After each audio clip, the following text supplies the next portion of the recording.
Me llamo Eduardo Santos Malvar, tengo 63 años, y he pasado 47 de ellos sobre las aguas del mar de Joló y el archipiélago de Zulú. Nací en una familia de buceadores perleros en la isla de Joló, Filipinas, en 1962, cuando mi padre, Rodrigo Malvar Santos, ya era considerado uno de los mejores buzos de perlas de toda la región.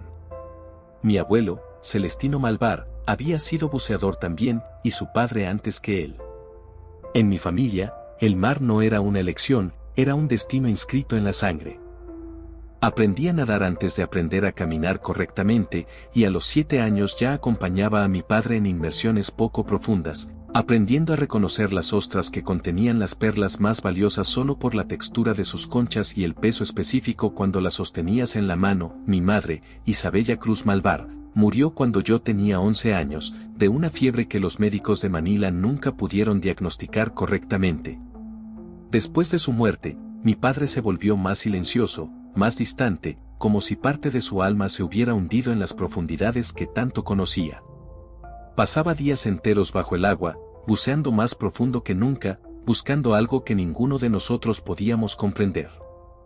Cuando yo tenía 16 años, en una inmersión rutinaria cerca de las costas de Basilan, mi padre simplemente no regresó a la superficie, su cuerpo nunca fue encontrado. Los otros buceadores dijeron que había descendido demasiado, más allá de los 100 metros, en una zona donde las corrientes submarinas eran traicioneras y había cuevas que se extendían hacia las entrañas de la tierra como bocas hambrientas. Yo heredé su banca, su equipo de buceo, y sus deudas. Durante los siguientes 30 años, trabajé sin descanso. Me casé con María Luz Reyes en 1984, tuvimos 3 hijos, Miguel, quien ahora tiene 38 años y trabaja como ingeniero en Manila, Carmen, de 35, maestra de escuela en Zamboanga, y el pequeño Roberto, de 32, quien siguió mis pasos y se convirtió en buceador comercial. María Luz falleció hace 5 años, cáncer de páncreas que la consumió en apenas 8 meses. Desde entonces, vivo solo en nuestra casa de madera sobre pilotes en el pueblo de Mainbung, rodeado de fotografías amarillentas y el constante murmullo del océano que ha sido mi compañero toda la vida. He visto cosas extrañas en el mar. Cualquier pescador veterano te lo dirá si le das suficiente ron y ganas de hablar. He visto bancos de peces que brillaban con luz propia en las noches sin luna, creando constelaciones submarinas que parecían tener patrones, casi como si transmitieran mensajes. He visto pulpos del tamaño de camiones pequeños, sus tentáculos extendiéndose 10 metros en todas direcciones. Una vez, en 1991, durante una tormenta particularmente violenta, vi algo que todos los presentes juramos nunca mencionar de nuevo, una forma inmensa bajo las olas. Algo tan grande que cuando pasó bajo nuestro barco, el desplazamiento de agua casi nos volcó. Lo que vimos esa noche no era una ballena, ni un tiburón ballena, ni ninguna criatura que apareciera en los libros de biología marina. Tenía una forma irregular, angular, con protuberancias que parecían moverse independientemente del cuerpo principal. Pero aprendí hace mucho tiempo que hay cosas en las profundidades que es mejor dejar en paz, misterios que no están destinados a ser resueltos por hombres con pulmones llenos de aire y corazones llenos de miedo. Todo esto lo menciono porque necesito que entiendas mi estado mental cuando acepté el trabajo. Era marzo de 2025, específicamente el 12 de marzo, un jueves por la tarde cuando 2 hombres aparecieron en el muelle donde yo estaba reparando mis redes. Uno era filipino, alto y delgado, con el tipo de piel pálida que sugería que no pasaba mucho tiempo bajo el sol a pesar de trabajar cerca del mar. Se presentó como Dr. Artemio Valdés, biólogo marino de la Universidad de las Filipinas. El otro era estadounidense, quizás de unos 45 años, cabello rubio cortado de forma militar, ojos de un azul tan claro que parecían casi transparentes bajo la luz del sol. Su nombre era James Corrigan, y aunque se presentó como coordinador de investigación de campo, todo en él gritaba militar o es militar. La forma en que se paraba, la manera en que sus ojos escaneaban constantemente el entorno, la cicatriz apenas visible que subía desde su cuello y desaparecía bajo el cuello de su camisa, todo indicaba combate, violencia, secretos. Señor Malvar, dijo Valdés en tagalo perfecto, hemos estado buscándolo específicamente. Su reputación como buceador y su conocimiento de estas aguas son exactamente lo que necesitamos. Yo seguí trabajando en mis redes, sin mirarlos directamente. Estoy retirado, les dije. Ya no hago trabajos de buceo comercial. Tengo 63 años. Hay buceadores más jóvenes, más fuertes. Courigen habló entonces, su tagalo con un acento marcado pero comprensible, le pagaríamos $50,000 estadounidenses por una semana de trabajo. Solo necesitamos su experiencia como guía y buceador de apoyo. Tenemos el equipo, tenemos el personal técnico, pero necesitamos alguien que conozca estas aguas específicas, las corrientes, los peligros. $50,000. Dejé caer la red que estaba reparando.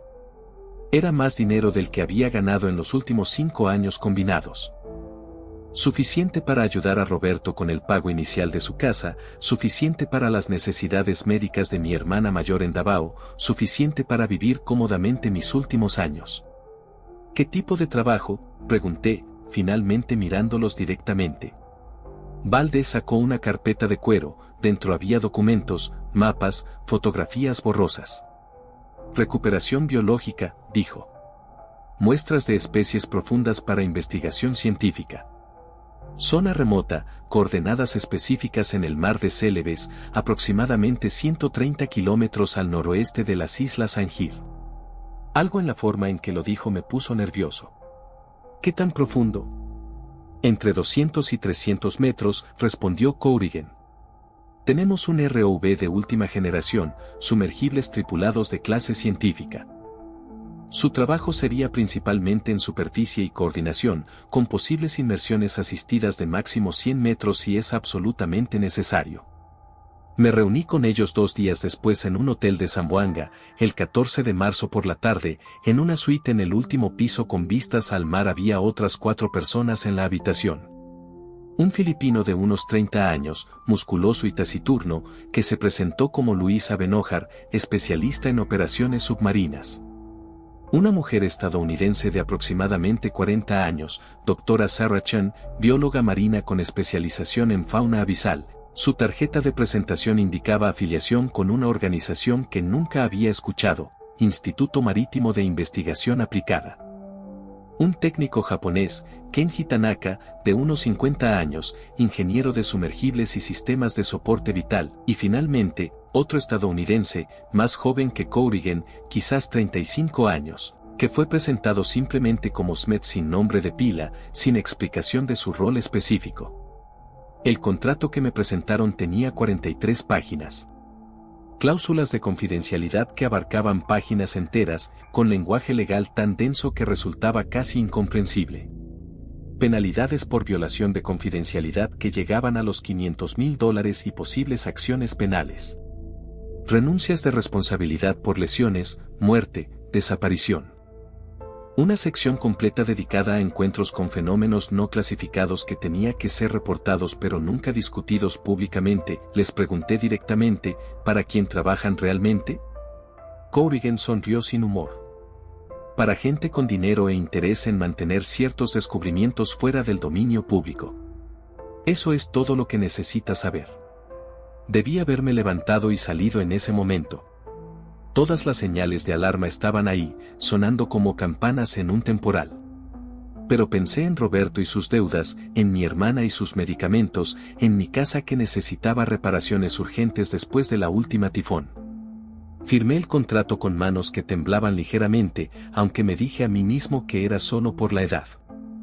El barco estaba anclado en un muelle privado alejado del puerto principal. No era una embarcación de investigación científica como esperaba, sino algo mucho más grande e impresionante, un buque de investigación de 80 metros de eslora llamado Estrella Profunda, con capacidades que nunca había visto en mis décadas de trabajo marítimo. Grúas industriales capaces de levantar 50 toneladas, un hangar sumergible en la popa que podía albergar 2 sumergibles tripulados, eras de sonar tan sofisticados que ocupaban una sala entera, laboratorios con equipo que parecía sacado de películas de ciencia ficción. La tripulación era de 23 personas en total, una mezcla de científicos, técnicos y al menos 6 hombres que claramente eran seguridad privada, todos estadounidenses, todos con la misma postura militar de Courigen, todos con armas que intentaban mantener ocultas pero que eran visibles para cualquiera que supiera dónde mirar. El capitán era un filipino mayor, capitán Renato Soriano, de 68 años, veterano de la Marina Mercante con 50 años de experiencia. Nos hicimos amigos rápidamente durante los preparativos, compartiendo historias y ron en su camarote la noche antes de zarpar. Me confesó que este era su último viaje antes de retirarse definitivamente, que había aceptado porque le ofrecieron 3 veces su tarifa normal, pero que algo en toda la operación le parecía profundamente equivocado. He transportado de todo en mi vida, Eduardo, me dijo mientras servía otro trago. Carga legal, carga ilegal, científicos legítimos, criminales disfrazados de hombres de negocios. Pero esta gente, tienen miedo. ¿Lo notas? Están aterrorizados de algo que esperan encontrar allá afuera. Zarpamos el 18 de marzo a las 06:00 horas, con marea favorable y cielos despejados. Las coordenadas exactas que nos dieron eran 3 grados 47, 23 N, 125 grados 18, 44 E, una zona del mar de Célebes que yo conocía solo de referencias, pero que tenía reputación entre los pescadores locales. Era un área que tradicionalmente se evitaba, no por peligros físicos evidentes como arrecifes o corrientes, sino por razones más supersticiosas. Los pescadores de la región de Sangir la llamaban Nubuk Setan, el pozo del diablo, y juraban que los peces que se capturaban allí tenían sabor amargo, que las aves marinas evitaban volar sobre esas aguas, que los delfines y ballenas daban grandes rodeos para no pasar por esa zona. Durante el primer día de navegación, todo parecía rutinario. El mar estaba tranquilo, el motor ronroneaba suavemente, la tripulación realizaba sus tareas con profesionalismo aburrido. Pero esa noche, mientras cenábamos en el comedor principal, la doctora Chen reveló detalles que me helaron la sangre. Lo que buscamos, dijo mientras empujaba su comida sin comerla realmente, está basado en informes históricos muy específicos. En 1885, un grupo de buceadores perleros filipinos trabajando en esta región exacta reportaron haber visto una criatura crustácea de proporciones imposibles. Los registros son fragmentarios, la mayoría en español antiguo, pero son consistentes. Al menos 8 hombres describieron lo mismo. Un cangrejo del tamaño de una casa colonial grande, con un caparazón que medían en varas castellanas como de al menos 15 varas de ancho. Hice los cálculos mentalmente. Una vara castellana era aproximadamente 83 centímetros. 15 varas serían más de 12 metros de ancho. Eso es imposible, dije. La biología simplemente no lo permite. El exoesqueleto se colapsaría bajo su propio peso. Chen sonrió de manera extraña. En tierra, sí. Pero en aguas profundas, con la presión adecuada, con las condiciones ambientales correctas, con quizás alguna adaptación biológica que no comprendemos, las reglas cambian.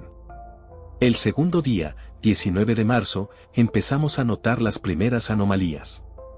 Los peces que normalmente seguían a barcos como el nuestro, aprovechando los desechos y la estela, simplemente no estaban allí. El agua tenía un color diferente, no el azul profundo normal sino algo más oscuro, casi negro verdoso, incluso bajo pleno sol. Los instrumentos de navegación comenzaron a mostrar lecturas inconsistentes. El GPS se desviaba por varios metros de forma aleatoria. La brújula magnética giraba lentamente, como si hubiera algún tipo de interferencia magnética submarina. Kenji Tanaka pasó horas verificando todos los sistemas, insistiendo en que no había ningún mal funcionamiento técnico, que algo externo estaba causando las interferencias. Esa noche, varios miembros de la tripulación, yo incluido, tuvimos pesadillas extraordinariamente vívidas. Yo soñé que buceaba en aguas completamente negras, tan oscuras que mi linterna no penetraba más allá de unos centímetros.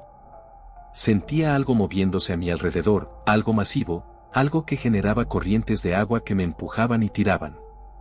Y entonces, en el sueño, veía un ojo. Un ojo compuesto gigantesco, como los de los insectos pero del tamaño de una mesa, compuesto por miles de facetas individuales que reflejaban mi luz en miles de direcciones diferentes. Me desperté gritando, cubierto de sudor frío. En el desayuno, descubrimos que Luisa Benojar había tenido un sueño casi idéntico. La doctora Chen también, aunque ella había visto múltiples ojos, como si la criatura tuviera ojos en lugares imposibles de su anatomía. El tercer día, 20 de marzo, encontramos los restos. Estábamos a aproximadamente 50 kilómetros de nuestras coordenadas objetivo cuando los sistemas de sonar detectaron algo en la superficie. Era un bote pequeño, una banca tradicional filipina, volcada y destrozada. El capitán Soriano ordenó que nos acercáramos. Lo que quedaba del bote había sido prácticamente desintegrado, la madera astillada de manera que sugería una fuerza inmensa aplicada desde abajo. Había marcas en los fragmentos que recuperamos, surcos profundos y paralelos que parecían haber sido hechos por algo afilado raspando la madera. Smith, el estadounidense silencioso, tomó fotografías extensivas de las marcas y las envió por satélite encriptado a algún lugar, sin explicar a quién ni por qué. No encontramos cuerpos, no había señales de los pescadores que presumiblemente habían estado usando ese bote. Solo la embarcación destrozada flotando en aguas que parecían más oscuras y quietas de lo natural. La tripulación estuvo inusualmente silenciosa el resto del día. Esa noche, durante mi turno de guardia entre las 0200 y las 0400 horas, vi luces bajo el agua. No era bioluminiscencia normal, el tipo de brillo difuso del plancton que he visto miles de veces. Estas eran luces más definidas, como si hubiera lámparas allá abajo, moviéndose en patrones que parecían casi deliberados. Llamé al capitán Soriano. Cuando llegó al puente, las luces ya habían desaparecido, pero me creyó. Las he visto también, admitió. Anoche. Luces que suben desde las profundidades, se detienen, y luego descienden de nuevo. Como si algo estuviera estudiándonos.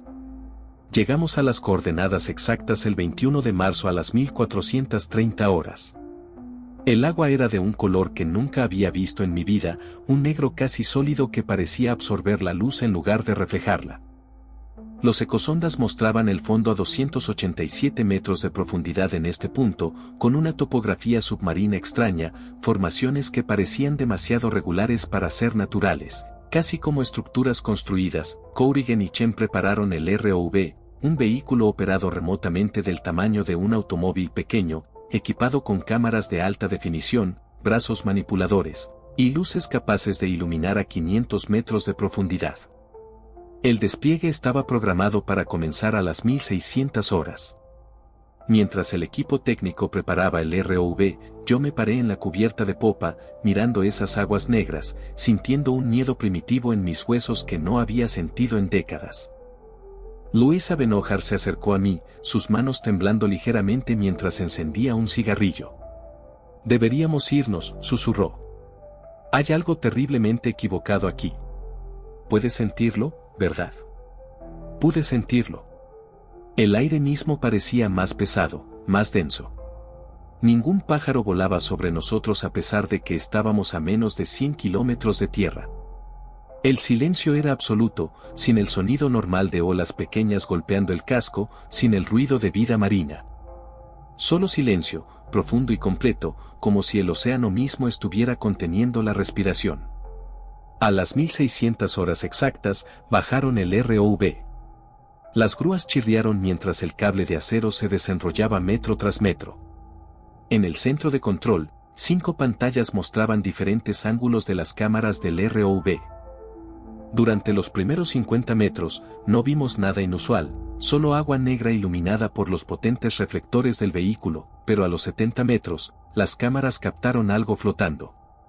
Eran fragmentos de algo orgánico, piezas de lo que parecía ser piel o caparazón, algunas del tamaño de puertas de automóvil, flotando suspendidas en el agua. Chen ordenó que el ROV recogiera una muestra con su brazo manipulador. Cuando el brazo tocó uno de los fragmentos, este se desintegró en una nube de partículas que se dispersaron inmediatamente. «Viejo», murmuró Chen. «Muy viejo. Meses, quizás años en el agua». A 100 metros, la temperatura del agua según los sensores del ROV cayó abruptamente de 28 grados Celsius a 14 grados. Una termoclina tan pronunciada no era natural para estas aguas. A 150 metros, vimos la primera evidencia clara de algo viviendo allá abajo. Eran túneles, excavados en el lecho marino de sedimento suave, túneles lo suficientemente grandes como para que un camión pequeño pasara a través de ellos. Docenas de túneles, entrecruzándose, creando un laberinto submarino que se extendía en todas direcciones. Las paredes de los túneles estaban revestidas con algo que brillaba débilmente con luz propia, un tipo de mucosidad o secreción que los mantenía estabilizados. A 200 metros, el ROV iluminó algo que hizo que todos en el centro de control dejáramos de respirar. Era una concha, o más específicamente, el caparazón quitinoso de algo, pero de un tamaño que desafiaba toda lógica biológica. Medimos usando el láser del ROV para escala. El fragmento visible tenía 4 metros de alto y se extendía más allá del alcance de nuestras luces. Era de un color marrón verdoso oscuro, con protuberancias y espinas que sobresalían en ángulos irregulares. Y tenía marcas, surcos tallados en la superficie, patrones que parecían demasiado regulares para ser naturales, casi como si fueran algún tipo de escritura o simbología. Corrigan ordenó que preparáramos las redes de arrastre especiales, redes reforzadas con cables de acero capaces de soportar varias toneladas. El plan era intentar recuperar un fragmento del caparazón para análisis en superficie. Yo estaba en cubierta ayudando con los preparativos cuando sentí el primer temblor. Fue sutil al principio, una vibración que subía a través del casco del barco.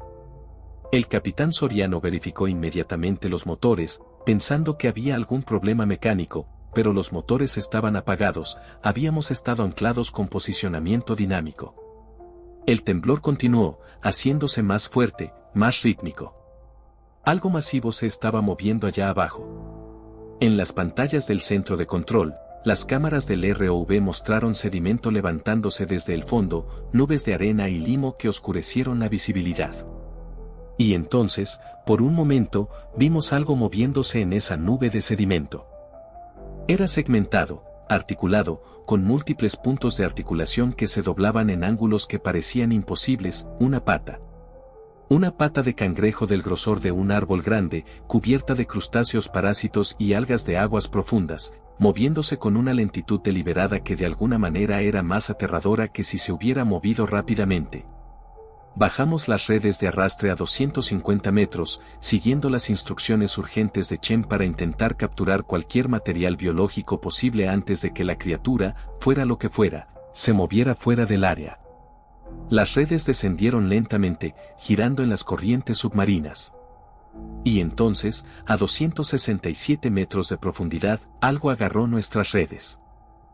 La batalla para recuperar el equipo duró casi 20 minutos que se sintieron como una eternidad suspendida en el tiempo. Marcus y yo tirábamos de las líneas con toda nuestra fuerza, nuestros músculos ardiendo con el esfuerzo, mientras Chen maniobraba el sumergible tratando de contrarrestar la fuerza que jalaba desde abajo. El sudor corría por nuestras frentes a pesar del frío que se filtraba a través del casco presurizado. Cada tirón que dábamos era respondido con una resistencia antinatural, como si algo inteligente estuviera jugando con nosotros, calibrando cuánta fuerza aplicar sin romper las líneas pero manteniéndonos en tensión constante.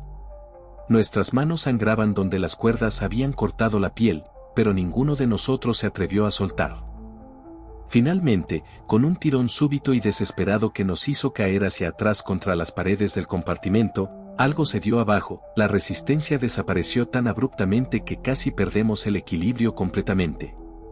Cuando subimos la trampa con manos temblorosas, lo que encontramos dentro desafió todo lo que conocíamos sobre biología marina. La criatura no podía tener más de medio metro de ancho, diminuta comparada con lo que habíamos visto abajo, pero su mera existencia era una imposibilidad que nos dejó sin palabras durante largos segundos. Su caparazón era de un negro profundo que parecía absorber la luz de nuestras lámparas, pero bajo ciertos ángulos brillaba con iridiscencias que no correspondían a ningún color que hubiera visto antes, tonalidades que mi cerebro interpretaba como púrpura verde dorado simultáneamente, aunque sé que eso es imposible de describir con precisión. La textura del caparazón no era uniforme como en los crustáceos normales, sino que estaba cubierta de patrones fractales que se repetían a diferentes escalas, como si alguien hubiera grabado ecuaciones matemáticas complejas en su superficie. Había símbolos también, líneas y curvas que formaban algo que se parecía inquietantemente a escritura, aunque ninguno de nosotros podía leer qué decían. Las patas, 10 en total en lugar de las 8 típicas de los cangrejos, eran articuladas de maneras que violaban las leyes de la anatomía conocida. Cada segmento podía doblarse en direcciones múltiples, permitiendo movimientos que parecían imposibles para una estructura con exoesqueleto. En las puntas de cada pata había algo que no eran simples garras, sino estructuras complejas que parecían herramientas especializadas. Algunas terminaban en pinzas delicadas capaces de manipulación fina, otras en algo parecido a sensores o antenas, y una en particular tenía lo que solo puedo describir como dedos prensiles. Los ojos eran lo más perturbador de todo. No eran los ojos compuestos típicos de los artrópodos, sino estructuras grandes y oscuras con lo que parecían ser pupilas verdaderas, pupilas que se dilataban y contraían mientras nos observaba.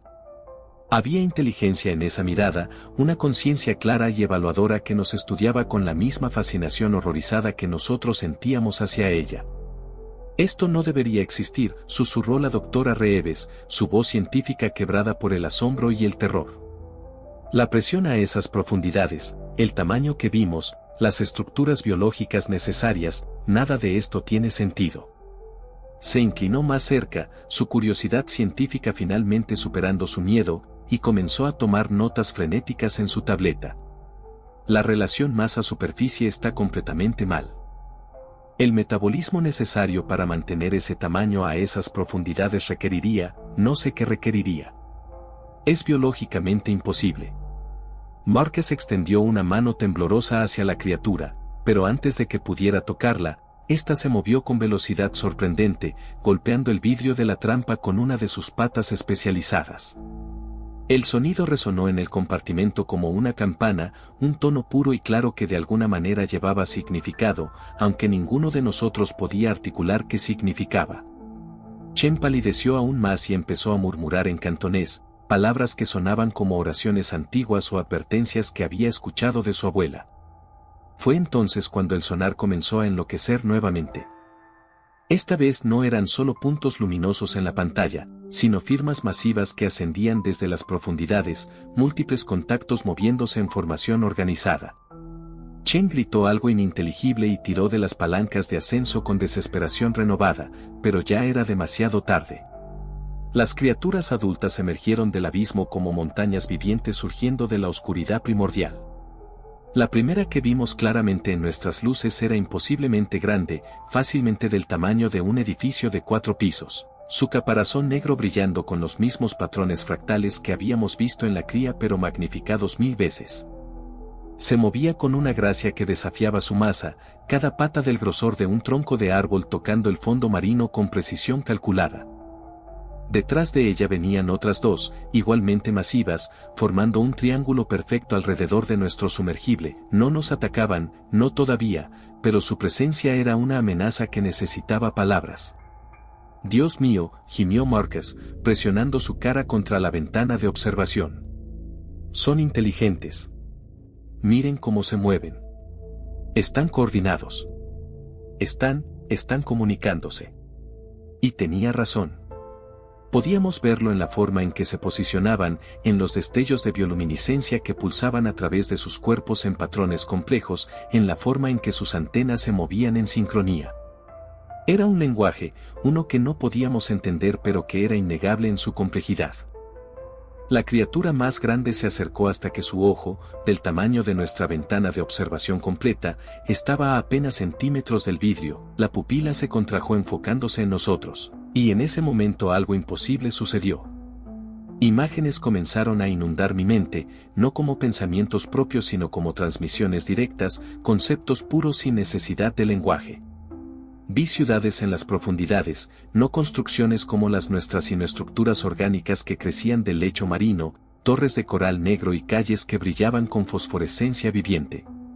Vi a estas criaturas no como animales sino como civilización, con historia que se extendía millones de años atrás, mucho antes de que los primeros humanos caminaran sobre la Tierra. Vi sus granjas de abisales, sus jardines de esponjas luminosas, sus bibliotecas de memoria genética donde el conocimiento se pasaba no por libros sino por generaciones biológicas. Vi guerras antiguas contra cosas aún más profundas, contra entidades que habitaban las fosas donde ni siquiera ellos se atrevían a descender. Y vi advertencias. Vi humanos como nosotros descendiendo a lugares que no les correspondían, tomando cosas que no les pertenecían, perturbando equilibrios que habían existido desde antes de que nuestras especies tuvieran nombre. Vi barcos desapareciendo no por tormenta sino por juicio deliberado. Vi buceadores, como esos filipinos de 1885, siendo perdonados con advertencias pero llevando consigo el terror de lo que habían visto para que contaran sus historias y mantuvieran a otros alejados. Lo siento, me encontré diciendo en voz alta, sin saber realmente por qué lo decía pero sintiendo la urgencia absoluta de comunicarlo. No sabíamos. No lo entendimos. Devolvamos a la cría. Por favor, déjenos devolverla. La doctora Reeves me miró como si me hubiera vuelto loco, pero Marcus asintió fervientemente, lágrimas corriendo por sus mejillas. Yo también los vi, dijo con voz quebrada. Todos lo vimos, ¿verdad? La ciudad. La civilización. Dios mío, hay una civilización inteligente completa allá abajo y nosotros. Nosotros íbamos a llevarnos a su hijo para estudiarlo. Chen ya estaba moviendo el sumergible hacia la posición donde habíamos capturado a la cría, sus manos temblando sobre los controles pero su determinación clara. Las tres criaturas adultas no nos detuvieron. Simplemente nos siguieron, sus movimientos coordinados manteniendo la formación triangular alrededor de nosotros. Cuando llegamos al sitio, abrimos la escotilla de muestras con cuidado reverente y liberamos a la cría. La pequeña criatura, si algo de ese tamaño podía llamarse pequeño, emergió lentamente y se quedó suspendida en el agua durante un momento que pareció eterno, sus ojos múltiples observándonos una última vez antes de nadar hacia sus mayores con movimientos fluidos y gráciles. La criatura más grande extendió sus patas y envolvió a la cría en lo que solo puedo describir como un abrazo protector, y en ese momento otra oleada de imágenes inundó nuestras mentes. Esta vez no eran advertencias sino algo más complejo, era agradecimiento mezclado con advertencia, perdón condicionado a que mantuviéramos el secreto, conocimiento de que habíamos aprendido nuestra lección pero también la clara amenaza de lo que sucedería si otros venían después de nosotros. Vi lo que le pasaría a la humanidad si continuábamos descendiendo más profundo, si nuestra avaricia y curiosidad nos llevaban a violar los territorios antiguos que estas criaturas protegían no solo para sí mismas sino para el balance del mundo entero. Vi advertencias sobre la minería en aguas profundas, sobre cómo las máquinas que planeábamos enviar no solo destruirían ecosistemas desconocidos sino que despertarían cosas que llevaban eones dormidas. Cosas que estas criaturas inteligentes habían luchado por contener en las edades anteriores a la historia humana. Vi colapsos de plataformas que aún no habían sucedido pero que sucederían si no cambiábamos de rumbo, catástrofes que se atribuirían a accidentes técnicos pero que serían juicios deliberados de los guardianes de las profundidades. Entendemos, susurré, aunque no sabía si podían oírme o si simplemente leían mis pensamientos como yo había visto los suyos. Lo mantendremos en secreto. Advertiremos a otros. No volveremos. Las tres criaturas se alejaron entonces, moviéndose en perfecta sincronía, sus formas masivas desvaneciéndose en la oscuridad de la que habían emergido. En segundos no había evidencia de que hubieran estado allí, excepto por los recuerdos quemados en nuestras mentes y el terror que ninguno de nosotros podría olvidar jamás. Chen inició el ascenso sin una palabra, y los cuatro permanecimos en silencio durante las 8 horas que tomó volver a la superficie, cada uno perdido en nuestros propios pensamientos sobre lo que habíamos presenciado. Eso fue hace 23 años ahora. Los cuatro firmamos acuerdos de confidencialidad, pero no fue necesario, el terror de lo que habíamos visto era suficiente para mantenernos callados. Marcus desarrolló agorafobia severa y nunca volvió al mar, pasó el resto de su vida trabajando en una tienda de libros en Montana, lo más lejos del océano que pudo encontrar. Murió hace 5 años de un ataque al corazón, pero sus últimas palabras a su familia fueron sobre cosas en las profundidades que los humanos no deberían molestar. Chen volvió a Hong Kong y se convirtió en activista contra la exploración de aguas profundas, aunque nunca pudo explicar exactamente por qué se oponía tan fervientemente, solo que sabía que había peligros que la gente no podía comprender. La doctora Reeves abandonó la ciencia marina por completo y se dedicó a la conservación terrestre, pero de vez en cuando me llamaba en medio de la noche para hablar sobre lo que habíamos visto, para confirmar que no lo habíamos imaginado, que realmente había sucedido. Yo seguí buceando, pero nunca más allá de los 200 metros. Me dediqué a la fotografía de arrecifes superficiales y pasé décadas documentando la belleza de los ecosistemas que podemos ver y comprender. Pero siempre supe que debajo, en las profundidades que ya no me atrevía a explorar, había algo más, algo antiguo y consciente que nos observaba y nos juzgaba. Rompo el silencio ahora porque el mundo necesita saber. Las corporaciones están planeando operaciones masivas de minería en aguas profundas, enviando máquinas a profundidades que ni siquiera hemos explorado completamente. Están hablando de extraer metales raros de las llanuras abisales, de establecer plataformas permanentes en lugares donde nunca debimos ir. Y yo sé, con la certeza absoluta que solo viene de haberlo visto con mis propios ojos, que esto terminará en desastre. Hay cosas en las profundidades que llevan más tiempo en este planeta que nosotros. Hay civilizaciones que construyeron ciudades cuando nuestros ancestros apenas bajaban de los árboles. Hay guardianes que protegen secretos y horrores que son mejor dejar sin molestar. Los buceadores filipinos de 1885 lo vieron y trataron de advertirnos, pero nadie los escuchó. Nosotros lo vimos en 2002 y guardamos silencio por miedo, pero ya no puedo permanecer callado mientras veo a la humanidad prepararse para cometer el mismo error a escala industrial. Si esta historia te perturbó, si te hizo cuestionar qué más hay allá abajo en las profundidades que no entendemos, entonces compártela. Da un like, suscríbete a este canal para más historias de los misterios del océano que el mundo necesita conocer, y sobre todo, comenta abajo si tú o alguien que conoces ha tenido encuentros con cosas en las profundidades que no pueden explicar. Necesitamos construir un registro de estas experiencias, necesitamos que más personas hablen, necesitamos detener la explotación de las profundidades antes de que sea demasiado tarde. Porque te prometo esto, lo que vimos allá abajo no era el depredador más grande en esas profundidades, era apenas los guardianes, los primeros en advertir. Y si no escuchamos, si seguimos presionando más profundo con nuestra avaricia y nuestra arrogancia, eventualmente vamos a encontrar lo que esos guardianes han estado protegiendo durante millones de años, las cosas contra las que ellos mismos lucharon en guerras antiguas. Y cuando eso suceda, cuando despertemos a los verdaderos horrores del abismo, ninguna cantidad de tecnología o poder militar nos va a salvar. El océano guarda secretos por una razón. Algunos misterios son mejor dejar sin resolver. Algunas profundidades son mejor dejar inexploradas. Comparte esta advertencia antes de que sea demasiado tarde.